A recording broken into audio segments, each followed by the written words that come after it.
Hey guys, Sharpend here. In this video we're going to use resonant filtering to turn this loop into atmospheric pads that sound something like this.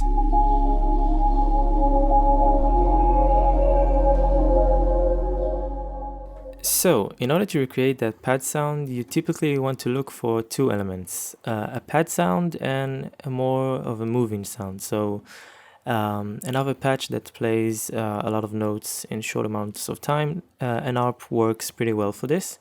So I've made a quick pad patch. It's basically just a saw wave in two squares that are being slightly detuned with a lot of white noise added to it, and then a filter, a low pass filter that is very resonant, and it's opening up and then closing back down, so it gets a very nice resonant sound. I've made a chord progression that sounds like this. As you can hear, this pad sounds pretty not great. Basically, you can just pick up any preset that sounds semi-fine to you and it will be great. You're looking for just a sound that has a lot of frequencies, so that's why I've added the white noise, and I've made the filtering not too obvious, so it's just a tiny bit of low passing, but you still get a lot of the high frequencies. And same thing goes for the ARP. It's just another patch that I've made from the pad. As you can see, we have the same filtering thing going on, and it still has a lot of high frequencies. It plays just an ARP of the notes from the chords. As you can hear, it sounds sort of cheap like our pads, so you can really just pick up a preset instead of thinking too much about how to design these. And then what you want to do is to send them to mixer tracks. So let's start with our pad. In the mixer track, I've added two effects, Valhalla Supermassive. I've used it just as a chorus, so that means that the delay is super short, there is a lot of feedback, and I'm using the modulation and the depth to create some chorusing. Here's how it sounds like.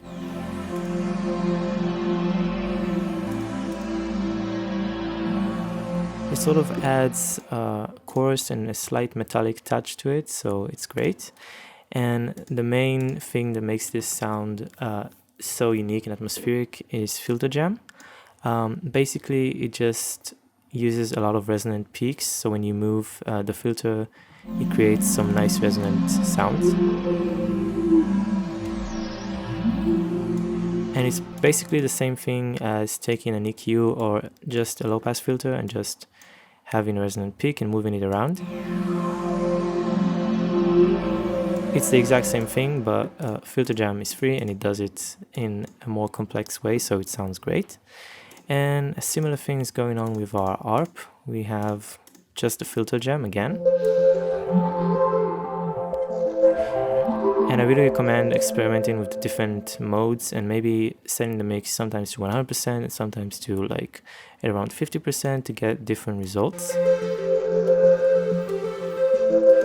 And then the main thing that makes this sound move is basically modulation. So I'm modulating the frequency on filter jam, both of the ARP and the pad.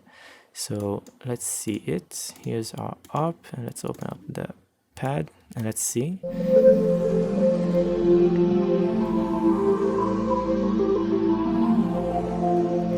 So as you can see, I've just set up 2 points that I liked in the frequency parameter, and there's just the wave function here, so it goes up and then back down, and you can decide on how many times and how fast it's going to happen by just changing the dot in the middle. I've set it to this setting because I think it sounds nice for the ARP and the pad. And then I've sent both of these to a new mixer track that is called Distorted Reverb. I'm just going to mute the dry output and just let you hear the Distorted Reverb one. So as you can hear, it's pretty self-explanatory. We have some reverb that has all of the drives, so it adds some distortion, and it's on 100% wet with 1.5 seconds of decay time, so it adds a nice room to it and also a very nice distortion. Then I'm adding an EQ to remove all of the lows. I don't want the reverb to clash with our main dry sounds. So I'm just increasing the highs, adding a resonant boost here, and that's it. And then I'm adding another whole reverb on a very short decay time. It's mixed at 70% in, just to add some more room to our sound and make it sound a lot more in the back compared to our dry sound. So altogether you get a very nice sound, but it still sounds sort of cheap with all of the high frequencies. So what I've added is just an EQ. This is a high shelf that is reducing all of the high frequencies and some of the mids. And I've added another resonant peak just to make it sound even more interesting.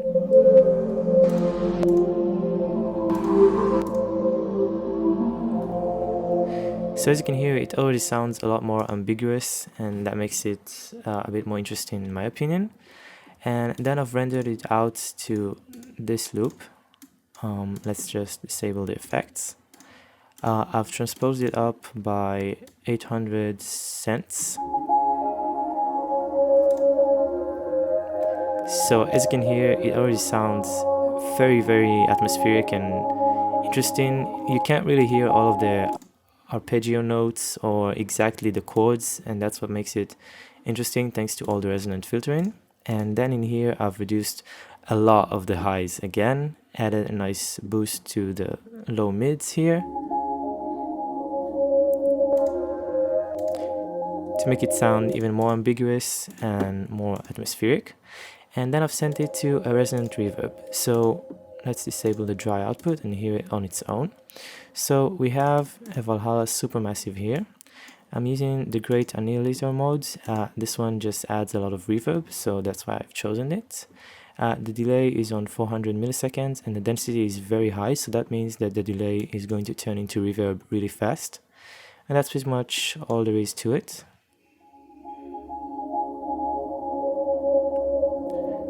As you can hear, it just repeats all of the resonant notes from the original sample and adds a very nice reverb to it.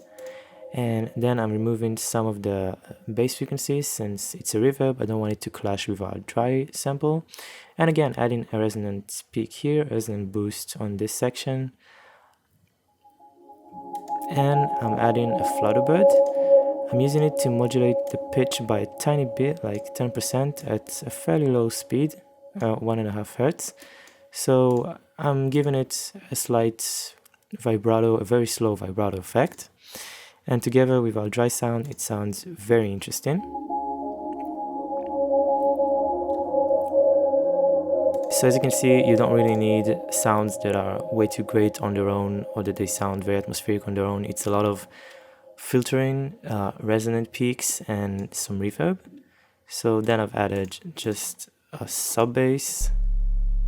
It's just a sine wave with some white noise that is being distorted and then low passed. So without the effects it would sound very harsh. And with the low pass and the distortion I think it sounds a lot nicer. And I've added some bird samples that I recorded with some reverb to make them sit in the back. It's very quiet, and then when you play all three of these together you get a very nice atmosphere. It sounds very organic since the high frequencies are from real-life bird recordings instead of, for example, from the white noise from the original synth.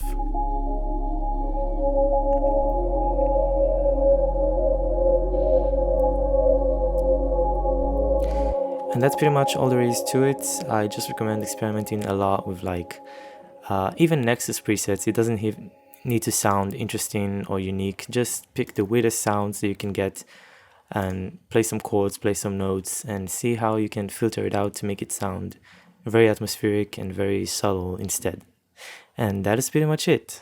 If you found this tutorial helpful, make sure to give it a thumbs up and let me know in the comments below what subject do you want me to cover up next time.